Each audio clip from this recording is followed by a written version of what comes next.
the sorcerer's spell! Don't let his magic survive to harm the tribe! Burn everything! Hello, boys and girls. What you've heard is a portion of today's story. Hello, Aunt Carol. Sounds like someone in the story's in big trouble. Hello, Uncle Dan. Big trouble indeed. Today's story is about a man who was misunderstood and opposed at every turn, yet he went on to accomplish something that no other human being has ever done. And what's that? Although he was illiterate himself, he single-handedly invented a complete written form for the language of his people. Oh, you're talking about Sequoia, who created a syllabary, which is like an alphabet for the Cherokee language. That's right. He never went to school, and he spoke only Cherokee. And since Cherokee didn't have a written form, he could neither read nor write. And you're going to tell us how he accomplished such an extraordinary feat? Yes. Very little's actually known about Sequoia's life. Even the earliest historical sources vary widely, but I've done my best to put together a reasonably accurate portrayal. I understand. The names can be a little confusing, too. Many Cherokees, such as John Ross, the principal chief, had English names, or both Cherokee and English names. Since Cherokee names are often very long, I've given some of the characters shortened versions of Cherokee names. Finally, everyone in the story will speak English. In fact, in a couple of places, characters will speak in a version of Southern backwoods English. Not to put anyone down, but to honor the many varieties of language that have contributed to American English. That's good enough for me. What's the name of the story? I call it Sequoia's Talking Leaves. Sequoia was born in colonial America in a little cabin on the Tennessee River, probably at about the start of the Revolutionary War. His mother, whose name was Werta, was a successful trader of the Paint clan. His father, Nathaniel Gist, was an agent to the Indians appointed by the British Governor Dinwiddie of the Virginia colony. During the Revolutionary War, Nathaniel abandoned his Cherokee family, and Sequoia grew up in the traditional ways of his people. He was an active youngster, eager to join his friends Charles Hicks and Agili in games and foot races. Ha, Sequoia! Come on, run faster! Agili and I are winning! I'm coming! Ow! Sequoia, what's the matter? Did you trip? Oh, my knee! Charles, look how swollen it is. Here, Sequoia, let me and Agili help you up. We'll help you get home to your mother.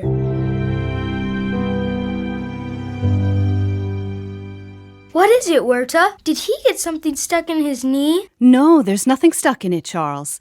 It looks like what is called a white swelling. Can you make it be all right? Well, Agili, I'll put a mustard plaster on it and wrap it up. We'll just have to wait and see what happens. The white swelling might have been a form of what we know today as arthritis or even tuberculosis. Nothing Werta could do helped, and Sequoia's leg became twisted and shortened. As he grew up, he couldn't run or hunt with his friends. In fact, he would be lame for the rest of his life. However, he had other talents. What's that you're doing, Sequoia? Oh, Nothing, Charles. it's something all right. It looks so real. It's like I could reach out and touch that horse, even if it is just a charcoal drawing on birch bark. It's nothing special, Agili. Yes, it is. You should get a job where you could start learning to use your talent, an apprenticeship. Do you really think so? Maybe. You know, my dad's a tinsmith and a silversmith. Everybody knows Chief Elijah Hicks and his work. Well, I bet he would teach you. Really? I'd like that. I'll ask my mother to talk to your father. Sequoia was thrilled to have a real job working with the chief. One day, when he was a little older, he delivered some tin lanterns to customers in another town and then sat on the porch of the general store, talking with some friends his age. They watched as a man approached, absorbed in looking at a paper in his hand.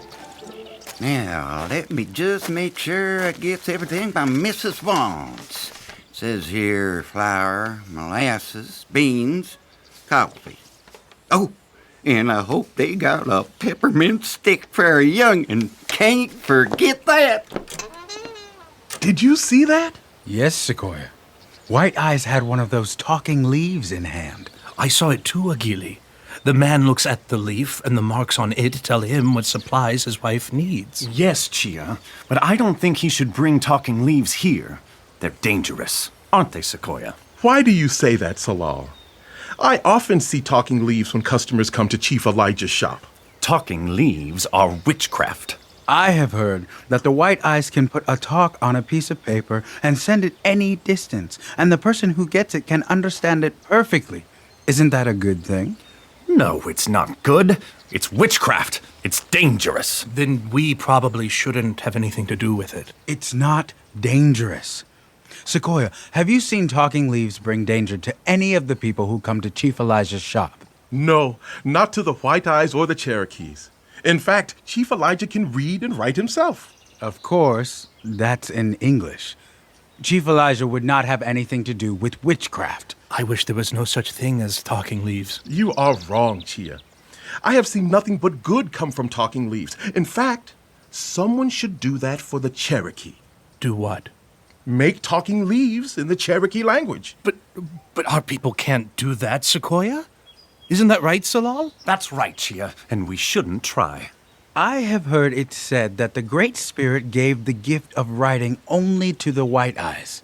Who says that, Agili? Well, the White Eyes. That's what I thought. I know many of our people who have learned to read and write in the White Eye School. But that's not the same as making writing. Nobody could make writing in our own language. Right, because it's witchcraft. Sure they could. I could do it myself. No, you couldn't. I could too. I'll do it right now. See? I take this flat stone and this pin and make marks. There. See? I see something that looks like a horse, but I don't know what those other marks mean. Do you know, Chia? No, of course not, Agili. What do they mean, Sequoia? They say, I have a horse. You'll see. One day I will make talking leaves for the Cherokee. Witchcraft. Sequoia couldn't get the thought of writing out of his head. Finally, in 1809, when he was a grown man, he started working on the project in earnest. He began by trying to create a symbol for each word. He worked at night after his daily job, using charcoal to make symbols on bark. Wait a minute. What was the symbol I used for truth? I can't seem to remember. And what's the meaning of this symbol? And this one? I just can't remember them all. There are too many. I must have made thousands. Making a symbol for each word isn't going to work. I'll have to try something else. But first I'll sleep on it. And I'll start again in the morning. Sequoia's work on creating a written Cherokee language was interrupted by the War of 1812. Some of his close friends were enlisting. Agili! Charles! Where are you going? Haven't you heard? There's a war on. And we're going to join it. But the war is between the Americans and the British. What does that have to do with us? Some of our traditional enemies, the Creeks, are fighting against the Americans. Spain and England are supporting them. That's right, Agili. So, Sequoia, some of us Cherokee are joining the Choctaws and the Chickasaws to put down the Creeks. I'm going too. But your leg... I may drag my foot, but I can still walk. I can shoot straight too. Then come on!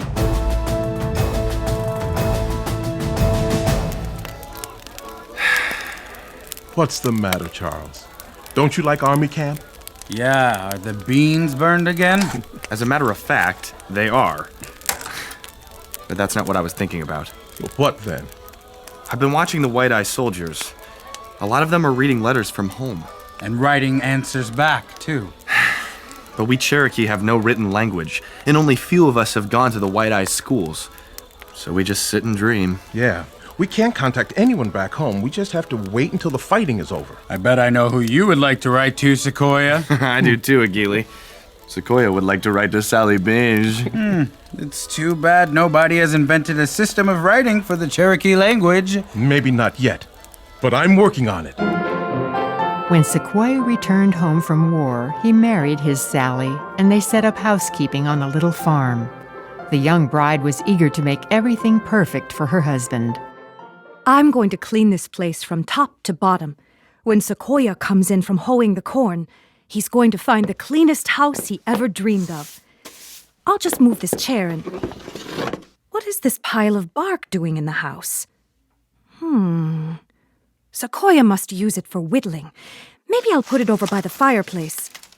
But wait, it's so dirty. It even has charcoal all over it, so... Out it goes.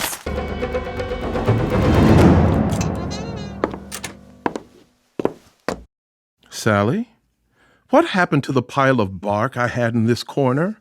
Now, Sequoia, I know whittling must be fun for you, but that bark was awfully dirty.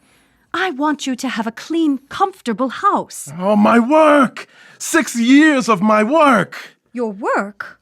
What do you mean? You're a silversmith and a farmer.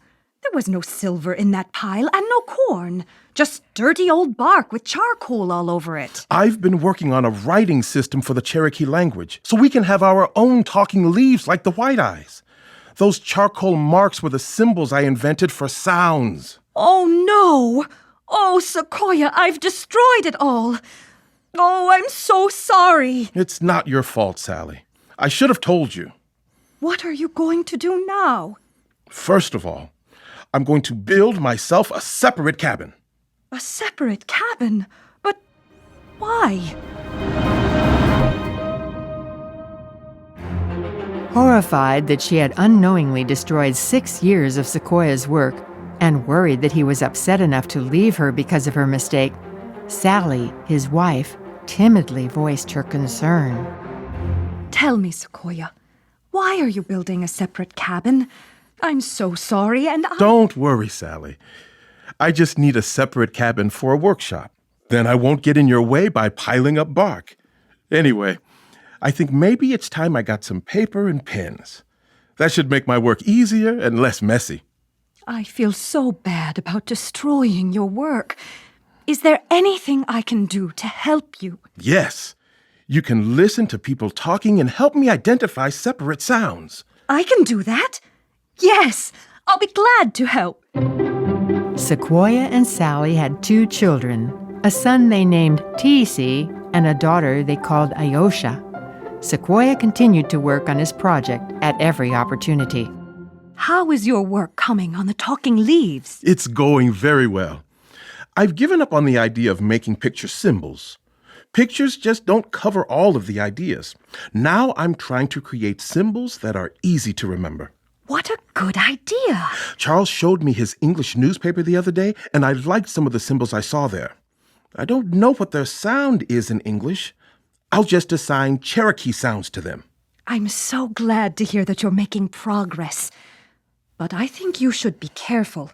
I have heard people whispering that what you're doing is witchcraft. Don't tell me Salal is spreading that old rumor again. Yes, he is. He says you are working a spell to harm the Cherokee nation. Now, why would I do something like that? It doesn't make sense. No, it doesn't. But that doesn't stop people from believing it. He's convinced Chia and Mohei, and they all go around muttering darkly whenever you and your work are mentioned.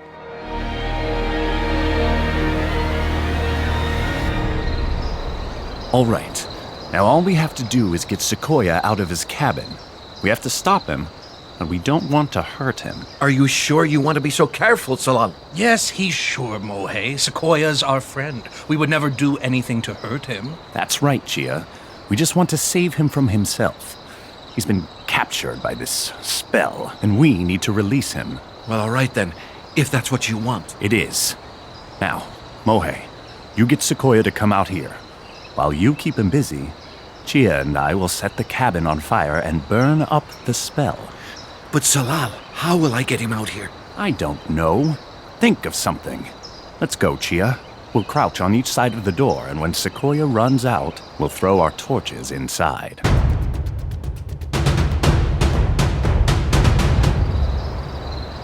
Think of something.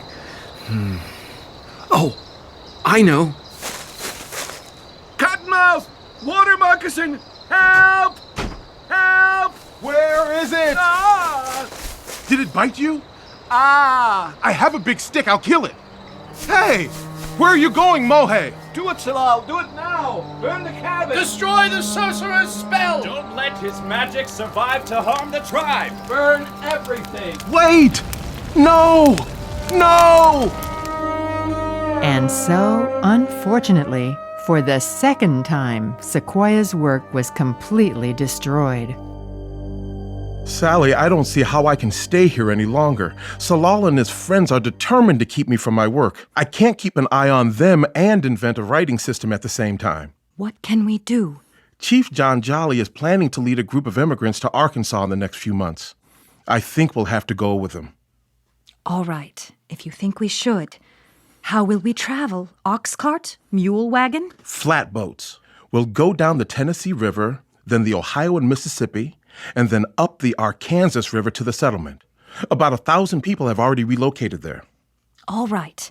I'll prepare the children and pack up our belongings while you arrange to sell our farm.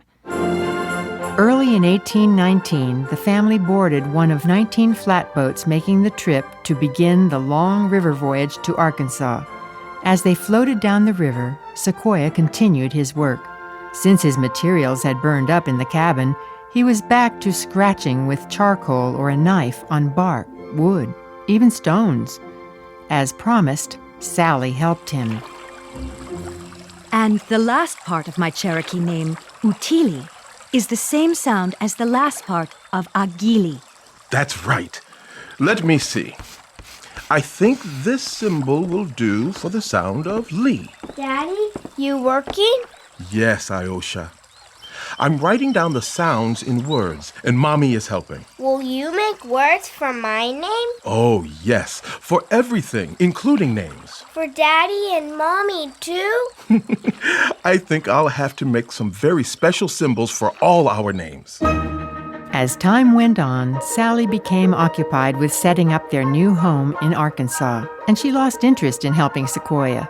In fact, she sometimes became a bit annoyed because Sequoia spent so much time on his project.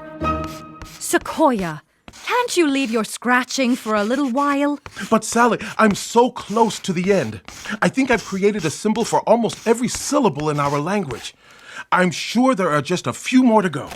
That's all well and good, but that corn isn't going to hoe itself. If we're going to have anything to eat this winter, you need to get out to the field. Oh, all right. I know you're right. I'd better go.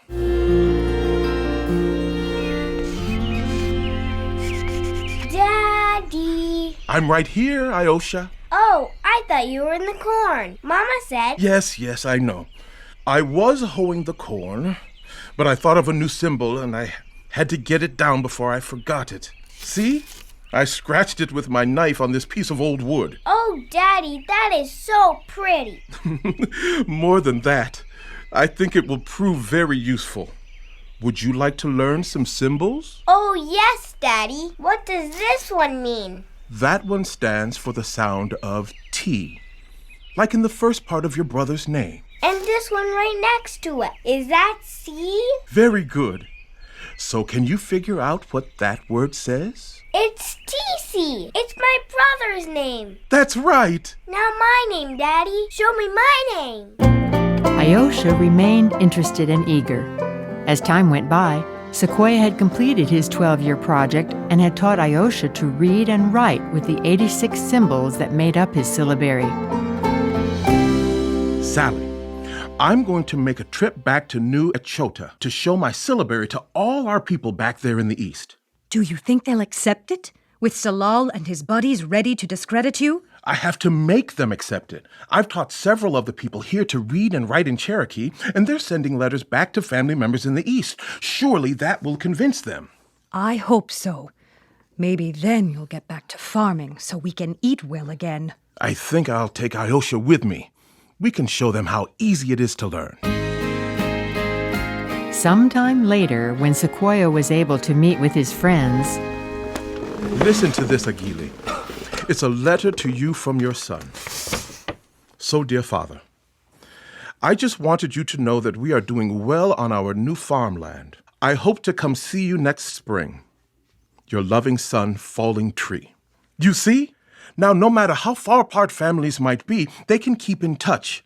They can write to each other, just as your son has written to you. This is marvelous, Sequoia. Wait a minute.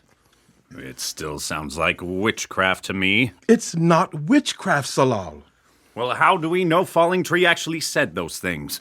Maybe you just made it up to fool us. Salal, it's not a trick, and it's not magic. It's just writing. Can you prove it, Sequoia? I'll tell you what, Agili. Ayosha will go out of the room so she can't hear us. Then we'll decide whose name I should write down on this paper with my pen. When Ayosha comes back in, she will read it out loud. All right, Ayosha. I've written a name on the paper. Please read it for everyone. It says Agili. She did it! She read my name! He did it! It's a wonder! I'm convinced! I'm still not convinced. This could all be a trick that you arranged ahead of time with your daughter. Maybe you gave her some signal when you let her back in the room. All right, Salal. I'll go out this time. One of you tell Ayosha whatever you want. She'll write it down, and I'll read it. Will that satisfy you? I suppose.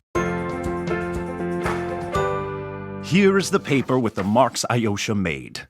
Now, you just see if you can tell me what it says. Salal believes that writing is real. It is not a trick. Why did you have her write this, Salal? You've argued so strongly against it. Oh, that's why I was sure you couldn't guess what I would say. She wrote exactly what I told her. Now, I do believe Sequoia. You've done a great thing for our people. All of the Cherokee people, it seemed, were eager to read and write in their own language. Young people learned in as little as 3 days. Older people sometimes took as long as a month. And interestingly, visitors to Cherokee towns began to notice something different. Whoa there, Betsy. Jedediah. What do you make of that? These charcoal scribbles all over that fence. I've never seen the like. Why, that's Cherokee writing, Mr. Martin. Ain't you heard how that Sequoia fella done gone and invented a whole, syllabary for the Cherokee language? If that don't beat all. Well, why is it on the fence like that? Oh, most of the Cherokee ain't got no paper or pen, so they use charcoal. As soon as one learns the writing, he or she teaches someone else. We'll all be hornswoggled. Never saw nobody that all fired eager to learn to read and write. Guess it's kind of good for 'em, though. In less than a year, the entire Cherokee nation became literate. Then they got busy using what they had learned. Reverend Gamble, I have something I'd like to show you. Certainly, Otzi. What is it? I've been working on a translation of the Book of John into Cherokee. It's only part of the book so far. Otzi, this is wonderful. I'll see if I can get some volunteers to copy it out, and then we can send the copies to the Cherokee settlements. Reverend Gamble, several of my friends and I have been impressed by what Otzi has accomplished. So am I, David. God has used our young convert in a marvelous way. When the Cherokee people have the Word of God in their own language, it will make the work of preachers like you and me a lot easier. That's why some friends and I have begun translating the entire New Testament into Cherokee. Praise God for these marvelous talking leaves. It looks like the God who could make the stones cry out has made the leaves talk for his Cherokee people. In 1825, the Cherokee set up a printing press in New Echota, Georgia. In 1835, they established a second press in Oklahoma. Here they printed a tribal newspaper, almanac, educational books, and also a variety of tracts, Bibles, hymn books, and other religious materials. The tribe presented Sequoia with a silver medal and an annuity for his efforts, and he will forever be remembered as the man who made the leaves talk in Cherokee.